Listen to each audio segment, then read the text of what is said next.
आज biology class 11th की class है। हम पहले पढ़ते हैं बायोलॉजी किसे कहते हैं। फर्स्ट ऑफ ऑल बायोलॉजी को हम दो भागों में बांटते हैं। पहला होता है बायो और सेकंड है स्टडी लॉजी। तो बायो मीन्स होता है लाइफ एंड लॉजी मतलब होता है स्टडी, यानी ऐसा ब्रांच जिसके अंदर हम लाइफ की स्टडी करें उसको हम क्या कहेंगे बेटा, बायोलॉजी। ठीक बेटा, उसको हम कहेंगे बायोलॉजी। इसीलिए हम इसको कहते हैं साइंस ऑफ बायोलॉजी या साइंस ऑफ लाइफ भी कह सकते हैं हम। तो बायोलॉजी का हम डेफिनेशन समझिए तो क्या होता है। देखिए बायोलॉजी का डेफिनेशन होता है, biology is the branch of science which deal under the study of plant और एनिमल, यानी कि विज्ञान की वह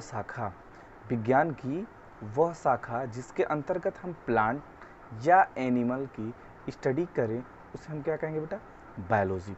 अब आता है कि बायोलॉजी के जनक कौन है, यानी फादर ऑफ बायोलॉजी कौन है। देखो फादर ऑफ बायोलॉजी हिंदी में तो लोग अरस्तु पढ़ते हैं और अंग्रेजी में उसको कहते हैं एरिस्टोटल। तो father of biology is the Aristotle. Aristotle साहब के अनुसार बायोलॉजी को दो भागों में, एक जूलॉजी एक बॉटनी। इससे पहले जानने के पहले हम ये जानते हैं कि बायोलॉजी टर्म किसने दिया, यानी बायोलॉजी नाम किसने दिया।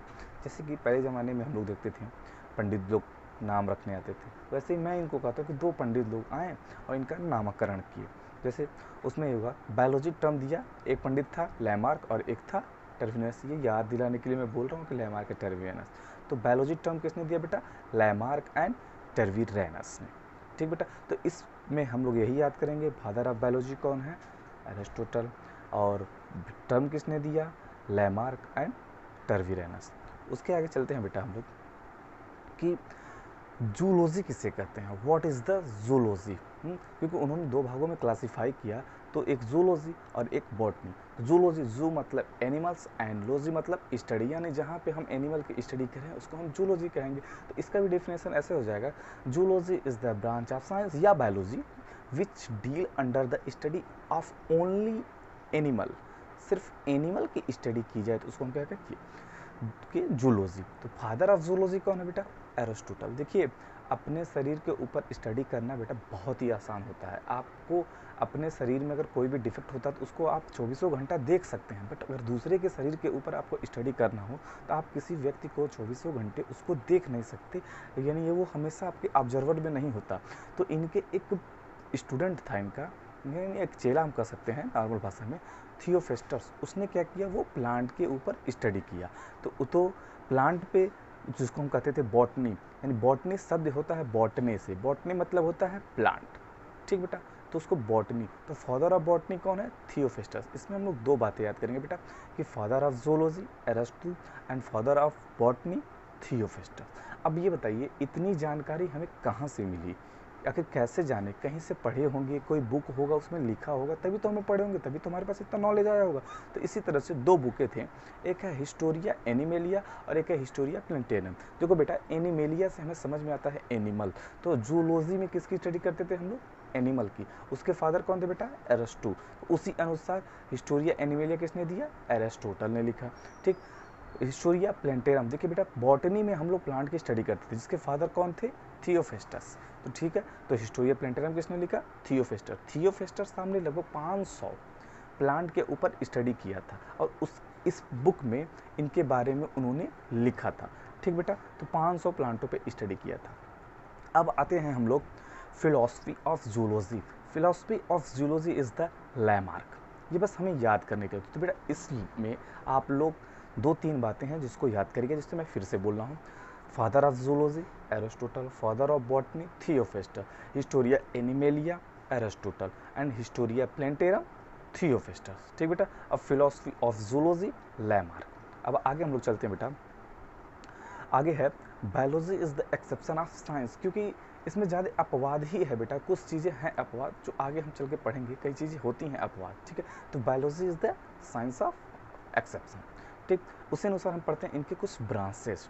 ब्रांच मतलब जैसे शाखाएं, जैसे नहीं पेड़ पे एक डालियाँ निकली होती है, दूसरी डालियाँ निकली होती है, उसी को हम ब्रांचेस कहते हैं। तो सब फर्स्ट ऑफ हम आते हैं morphology. What is the morphology. बेटा मॉर्फोलॉजी को समझने के लिए सबसे आसान भाषा है कि आप किसी व्यक्ति के बाहरी रूप से देख के उसके बात बताओ कि उसमें क्या क्या है। जैसे आप किसी ट्री को देखिए, उस ट्री में देखिए कि क्या क्या है। तो ट्री में आप लीफ देखोगे, स्टेम देखोगे, फिर उसमें आप फ्रूट देखोगे, उसके फ्लावर्स देखोगे, यानी जो चीज़ बाहर से देख। अभी आप अपने आप को देखो आईने में, उसमें देखो आपके 2 हाथ हैं, 2 आँख हैं, 1 नाक है, 2 कान है। जो भी चीज़ बाहरी एक्सटर्नल चीज़ें से देखा जाए उसे हम मॉर्फोलॉजी कहते हैं। तो मॉर्फोलॉजी का डेफिनेशन हो जाएगा स्टडी ऑफ फॉर्म, यानी कैसे बना, एंड स्ट्रक्चर्स ऑफ एनिमल, यानी किसी एनिमल के एक्सटर्नल अपीयरेंस को देखे जो वही क्या कहते हैं मॉर्फोलॉजी। सेकंड आते हैं बेटा हम लोग साइटोलॉजी। बेटा देखिए हमारे शरीर की, हमारे बॉडी की बेसिक यूनिट ऑफ लाइफ क्या है? सेल। तो बेटा ऐसे जैसे एक बिल्डिंग बनी है, तो बिल्डिंग की एक छोटी से छोटी इकाई क्या है? ईंट। वैसे ही हमारे शरीर की एक छोटी से छोटी इकाई क्या है बेटा? सेल। तो देखिए जहाँ पे हम सेल के बारे में स्टडी करें, सेल के स्ट्रक्चर, सेल के क्रिया के बारे में स्टडी करें, उसको हम क्या कहते हैं? साइटोलॉजी। तो देखिए साइटोलॉजी क्या है? स्टडी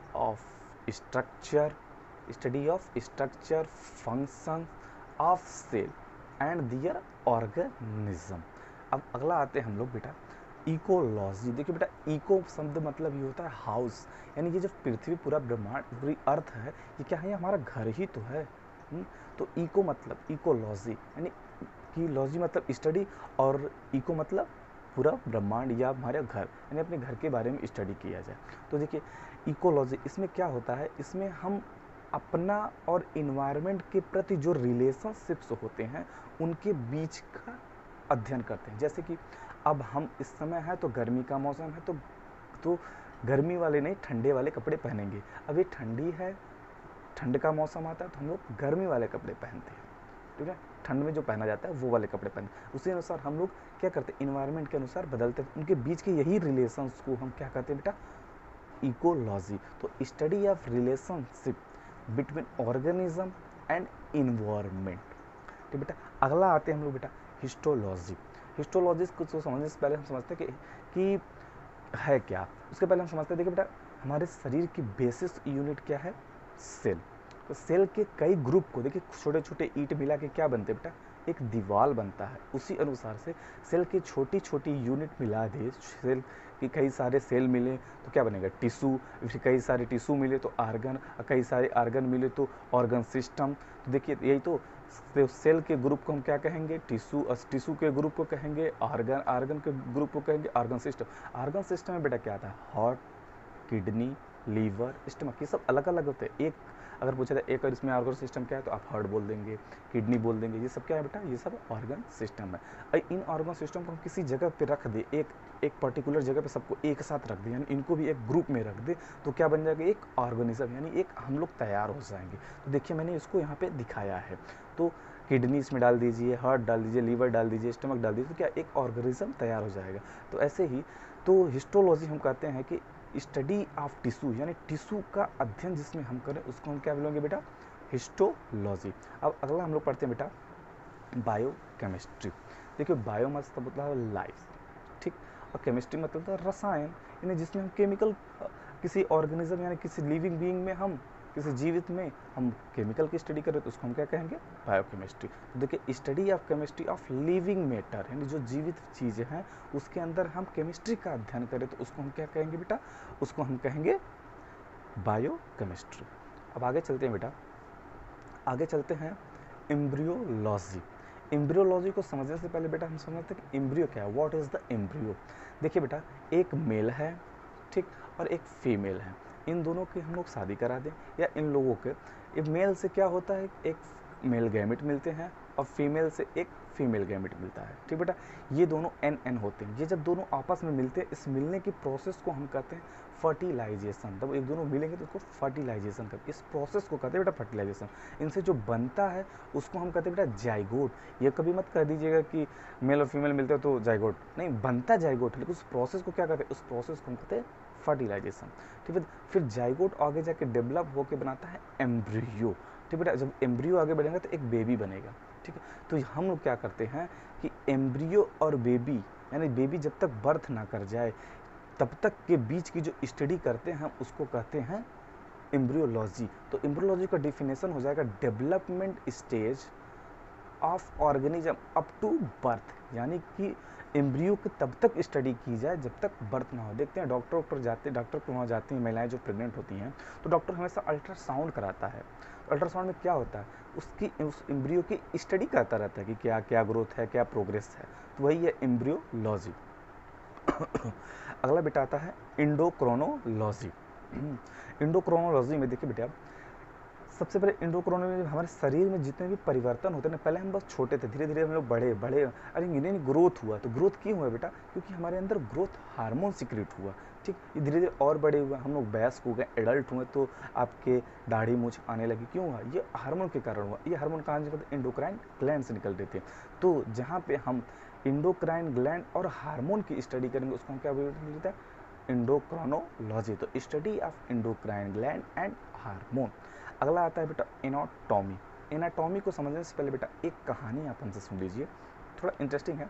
अच्छा, मान लीजिए आप किसी रोड पे जा रहे हैं, बाहर इस समय तो नहीं निकल सकते ना, अब जब निकलिएगा तब गए और बाहर एक्सीडेंट हो गया, आप उस व्यक्ति को क्या छोड़ के चले जाएंगे, नहीं ना, उसको देखेंगे, उसको लेके जाएंगे, उसको हॉस्पिटल पहुंचाएंगे। मान लीजिए वो हॉस्पिटल पहुंच के वहाँ पे उसका डेथ हो गया, तो बेटा क्या होगा, तो उसके घर वालों को इन्फॉर्म करेंगे, नहीं वो छोड़िए, घर वालों को इन्फॉर्म तो होगा ही।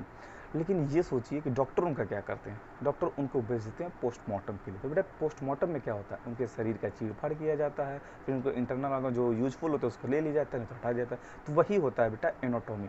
एनाटॉमी मतलब ये हम कह सकते हैं कि किसी भी ऑर्गेनिज्म के या किसी भी प्लांट के इंटरनल स्ट्रक्चर्स की स्टडी हम किए जाए तो उसको हम एनाटॉमी कहते हैं। तो देखो एनाटॉमी क्या है, study of internal structures of an organism. तो बेटा इंटरनल स्ट्रक्चर की स्टडी करते हैं। अब अगला आता है बेटा टैक्सोनॉमी। टैक्सोनॉमी मतलब देखिए इसमें किसी ऑर्गेनिज्म को कैसे क्लासीफाई किया जाए। अब देखिए हमारे नेचर में ही देखो किसी को कैसे क्लासीफाई किया गया, किसी को ब्राह्मण का कैटेगरी में क्लासीफाई कर दिया गया, किसी को यादव में, तो किसी के ऐसे ऐसे कैटेगराइज किया गया। तो ऐसे क्लासीफाई, तो हम लोग यही पढ़ते हैं, study of classification of organism and evolutionary relationship, यानी विकास के दर के रिलेशनशिप के अनुसार किसी ऑर्गेनिज्म को क्लासीफाई करके जिसमें पढ़ा जाता है उसको हम क्या कहते हैं, टैक्सोनॉमी। ठीक बेटा, अब आते हैं हम लोग immunology. What is the immunology, बेटा इम्यूनोलॉजी होता है किसी इन्फेक्शन से रेजिस्टेंट, यानी अगर कोई हमें इन्फेक्शन हो गया है उसके प्रति वो पहले से ही रेजिस्टेंट हो हम लोग। नहीं, कुछ लोग होते हैं बहुत कमज़ोर होते हैं, थोड़ी सी ठंड होती है, मौसम बदलता है तो उनको सर्दी वर्दी पकड़ लेते हैं, यानी उनकी इम्यूनिटी क्या होती है, बहुत कम होती है। और कुछ लोग होते हैं उनकी इम्यूनिटी, मौसम बदले कुछ ना हो भैया, तो वो लोग रेजिस्टेंट होते हैं, उन पर कोई इफेक्ट नहीं पड़ता इन्वायरमेंट का।